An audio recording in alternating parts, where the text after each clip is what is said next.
The ratio of the number of shaded sections to the number of unshaded is 4 to 2.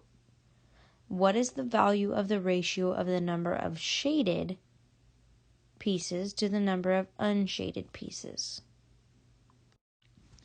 The way we find the value of a 4 to 2 ratio is by dividing or rewriting it as a fraction. And we can reduce that. 4 divided by 2 can be reduced to 2 over 1, or it can be simplified down to 2. So the value of the ratio is 2. 2 says use the value of the ratio to determine which ratios are equivalent to 7 over 15.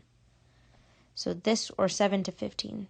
So this one would be 21 over 45, which if we divide by 3, we get 7 and 15. So A works.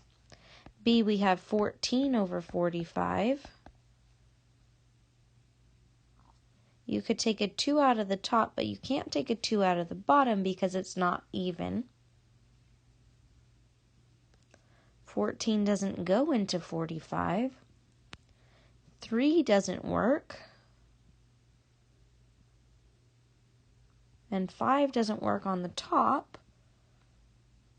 7 works for the top, but not for the bottom. So 14 out of 45 is as simple as it gets. 3 over 5. We can multiply those by 3, and that would give us 9 over 15, but it's not going to get to 7. So C does not work. D, 63 over 135. I know that 9 goes into 63, so we can divide that by 9. And it should go into 135. You'll learn some divisibility rules later on that'll help you learn those tricks. 63 divided by 9 is 7. And 135 divided by 9 is 15. So D works as well.